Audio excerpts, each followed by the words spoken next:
చేసిందంతా మేమే చేసాం.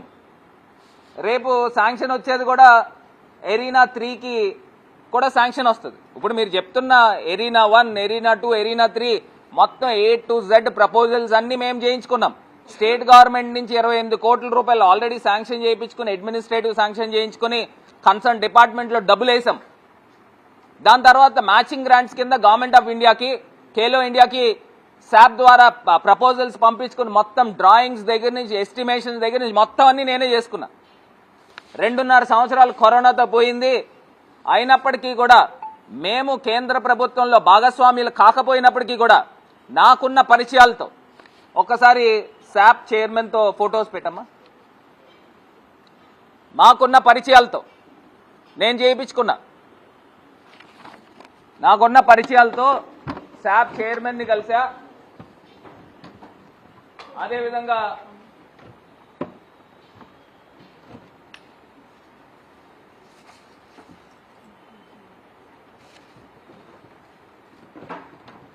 ఈయన సందీప్ ప్రధాన్, ఈయన సాయికి ఈయన ఎండి అవుతాడు అనుకో, డైరెక్టర్ జనరల్.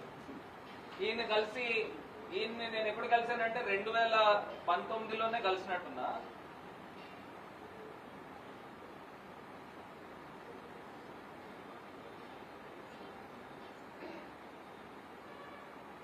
ఈయన కలిసి ఈయనకు ప్రపోజల్ పెట్టుకుని, దాని తర్వాత ఈయన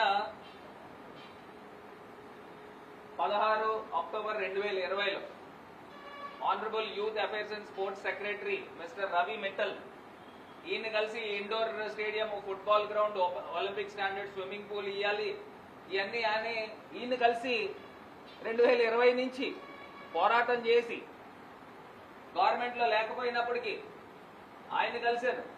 దాని తర్వాత 22వ తారీఖున ఈయన కలిశాను. ఇవన్నీ కృషి చేసి అన్ని నేను చేస్తే ఏదో అంటారు చూసారు, ముద్దబ్బాయి పక్కనోడు దాంట్లో చూసి కాపీ కొట్టడం, క్రెడిట్ షోర్లు, ఇంక అంతకన్నా పెద్ద పదం లేదు.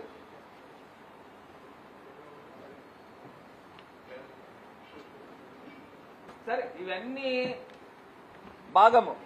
ఒక్కసారి మీడియా మిత్రులందరికీ కూడా శాప్ ద్వారాగా మేము కేంద్ర ప్రభుత్వానికి ప్రపోజల్స్ చేసి పంపించిన కాపీలన్నీ కూడా మీడియా మిత్రులకి అందరికీ కూడా వీళ్ళకైనా బుద్ధి వస్తుంది. ఇప్పటికైనా ఈవీఎం ఎమ్మెల్యేకి బుద్ధి వస్తుంది. ఉత్తినే అనలేదు ఈవీఎం ఎమ్మెల్యేని. ఏంటంటే అదృష్టం బాగుండి చంద్రబాబు నాయుడు గారు జైలుకి వెళ్ళడం వలన, అదేదో సానుభూతి గురించి కాదు, జైలుకి వెళ్ళడం వలన ఈవీఎం పెట్టిల్లో ప్రతి చోట ఓ 50,000 40,000 ఓట్లు పెట్టుకుంటే రాజమండ్రిలో ఎక్కువ మెజారిటీ రాకపోతే అనుమానం వస్తుందని రాజమండ్రిలో ఇంకో 25,000 ఎక్స్ట్రా ఈవీఎం పెట్టిల్లో పెట్టారు. అది నీ అదృష్టం. ఉత్తినే అనలేదు బాబు నిన్ను. ఇవాళ ఎరీనా 1, ఎరీనా 2, ఎరీనా 3 గురించి మాట్లాడుతున్నారు. అరే బాబు, సబ్జెక్టులు నాకు తెలుసు. ఎందుకంటే నేను తన మునకలై నేను కృషి చేసి చేయించుకున్నది ఇది. కరోనా, ఇప్పుడు నేను ఇంకొక ప్రశ్న సూటిగా అడుగుతున్నా, మహిళా ప్రజాప్రతినిధికి, ఈవీఎం ఎమ్మెల్యేకి ఇద్దరికి అడుగుతా ఉన్నా. సూటిగా అడిగేది ఏంటంటే, అడ్మినిస్ట్రేటివ్ శాంక్షన్ అయ్యి ఎంఏయుడి అకౌంట్స్ లో 28 కోట్ల రూపాయలు ఆల్రెడీ డబ్బులుంటే మేము మా ప్రభుత్వంలో మేము టెండర్స్ కూడా పిలిచాం. టెండర్స్ పిలిచినప్పుడు లాస్ట్ లో ఏంటంటే కంప్లీట్ అయిపోయింది. అంటే ఎలక్షన్స్ దగ్గరలో ఉంది, అప్పుడు కాంట్రాక్టర్లు కూడా ప్రభుత్వాలు మారతాయేమో అని జనరల్ గా న్యాచురల్ గా ప్రభుత్వాలు చుట్టూ తిరిగిరండి న్యాచురల్ గా ప్రభుత్వాలు అన్నీ కూడా మారతాయేమో అని చెప్పి న్యాచురల్ గా కాంట్రాక్టర్స్ అందరూ కూడా వేయడానికి ఇష్టపడరు. ఎందుకంటే పెద్ద ప్రాజెక్ట్ కాబట్టి. ఆల్రెడీ ఒకసారి టెండర్ పిలిచింది, అది ఆ టెండర్ నోటీసులు కూడా మీరు తెప్పించుకోవడం మేము మీడియాకి ఇస్తాను. ఎరీనా 1 డబ్బులు ఆల్రెడీ శాంక్షన్ అయిన తర్వాత ఎరీనా 1 డబ్బులు ఎందుకు ఇప్పటిదాకా వర్క్ ప్రారంభించలేదని అడుగుతున్నా. మా టైంలో మేము టెండర్లు పిలిచాం, ఎందుకు ప్రారంభించలేదు? 2 సంవత్సరాలు గాడిదలు కాసావా అని అడుగుతా ఉన్నా. 2 సంవత్సరాలు వర్క్స్ కంప్లీట్ అయ్యి ఉంటే ఈ పార్టీకి పెద్దది. ఎరీనా 1 అంటే మొత్తము 3 బాక్సెస్ కింద వస్తాయి. అందులో పెద్ద బాక్స్ వచ్చేది ఎరీనా 1. ఎరీనా 1 ఈ పాటి కంప్లీట్ అయిపోయి ఉండేది. ఆల్రెడీ స్పోర్ట్స్ లవర్స్ అందరూ కూడా దాన్ని ఉపయోగించుకునేవారు. ఎందుకు చేయలేదని అడుగుతా ఉన్నా, ఎందుకు చేయలేకపోయారని అడుగుతా ఉన్నా. ఇది మోసం కాదా? ప్రజల్ని ఏమార్చడం కాదా? అదేదమ్మా పాంప్లెట్, ఇది తెప్పించు, అది మోసం చేయడం కాదా? అది కాకుండా నాకు ఎంత ఆశ్చర్యం అనిపిస్తుందంటే పేపర్లది 110 కోట్ల పేపర్లు. నాకు ఎంత ఆశ్చర్యం అనిపిస్తుందంటే ఇవాళ వీళ్ళేదో చేసేసినట్టు అక్కడ గోదావరి గట్టుకు సంబంధించి కూడా నేను చెప్తున్నా, మహిళా ప్రజాప్రతినిధికి చెప్తున్నా, ఇవాళ మోరంపూడి ఫ్లైఓవర్ తీసుకొచ్చింది మార్గాని భరత్ ఎంపీగా. అక్కడ జొన్నాడు దగ్గర, తేతల దగ్గర, కైకవరం దగ్గర, ఉండ్రాజవరం దగ్గర 5 ఫ్లైఓవర్లు తీసుకొచ్చింది. ఎందుకంటే అక్కడ ఎందుకు తీసుకొచ్చానంటే అక్కడ రఘురామకృష్ణరాజు ఎంపీ కింద ఉండి నియోజకవర్గానికి రావడం మానేసి రెబల్ ఎంపీగా తయారయ్యాడు. ఆ నియోజకవర్గాన్ని కూడా కేంద్ర ప్రభుత్వం ప్రాజెక్ట్స్ సంబంధించి జగనన్న నన్ను చూసుకోమంటే ఆ 2 ఫ్లైఓవర్స్ కూడా నేను తీసుకుని వచ్చాను. ఇవాళ నేను అడుగుతా ఉన్నా, ఇంత మీరు ప్రగల్భాలు చెప్తా ఉన్నారే, ఇదే ఇండోర్ స్టేడియంకి 1/2 కిలోమీటర్ డిస్టెన్స్ కూడా లేదు. ఒక 100 అడుగులు వేస్తే 100 మీటర్ల డిస్టెన్స్లో మోరంపూడి ఫ్లైఓవర్ ఉంది. ఎందుకు రోడ్లు వేయలేకపోతున్నారని అడుగుతున్నా. సిగ్గుచేటు కాదా?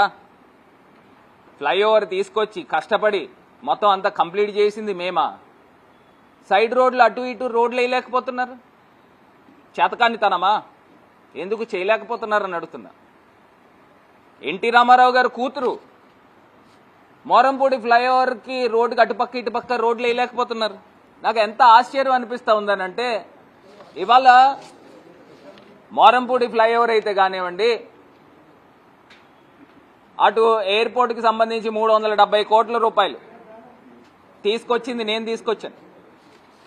రాజమండ్రి రైల్వే స్టేషన్కి సంబంధించి అమృత్ భారత్లో ఆ రోజు సుమారుగా 200 చిల్లర కోట్ల రూపాయలు తీసుకొచ్చింది నేను తీసుకుని వచ్చాను. ఈఎస్ఐ హాస్పిటల్ నేను తీసుకుని వచ్చాను 100 కోట్ల రూపాయలతో. రాజమండ్రికి జగనన్న ద్వారా మెడికల్ కాలేజ్ మేము తీసుకుని వచ్చాం 475 కోట్ల రూపాయలు. ఇలా నేను చెప్పడానికి ఇంత పెద్ద లిస్ట్ ఉంది. ఇవాళ అడ్మినిస్ట్రేటివ్ శాంక్షన్స్ చెప్తున్నా. నాగుల చెరువు బజార్లో 12 కోట్ల రూపాయలు ఆల్రెడీ ఎంఏయుడి అకౌంట్స్ లో డబ్బులు ఉన్నాయి. అది ఇప్పుడు దాకా వర్క్ ఎందుకు ప్రారంభించలేదు? ఈవీఎం ఎమ్మెల్యేగా అడుగుతున్నా.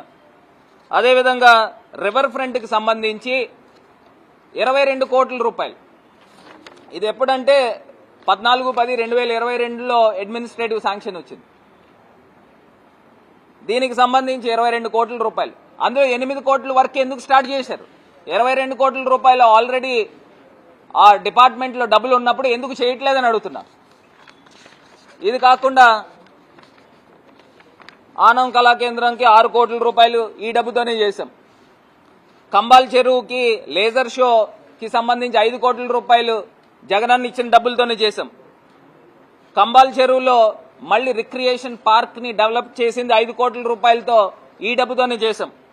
అదేవిధంగా స్లాటర్ హౌస్ కి సంబంధించి ముస్లింస్ కి సంబంధించి అక్కడ స్లాటర్ హౌస్ 4 కోట్ల రూపాయలు ఈ డబ్బుతోనే చేశాం. Construction of eat street at Kambal చెరువు పార్క్ ఈ డబ్బుతోనే చేశాం. Street scaping at Y junction to Pushkar ghat 5 కోట్ల రూపాయలు ఈ డబ్బుతోనే చేశాం. Winding of improvements to railway station 10 కోట్ల రూపాయలు ఆల్రెడీ శాంక్షన్ పెట్టాం. ఇప్పుడు దాకా చేయలేకపోతున్నారు. ఎంత దారుణమో చూడండి. అదేవిధంగా సోలార్ ప్లాంట్ కి సంబంధించి 1 మెగావాట్ కి 5 కోట్ల రూపాయలు ఆల్రెడీ ఇందులో అడ్మినిస్ట్రేటివ్ శాంక్షన్ పెట్టి ఉంచాం.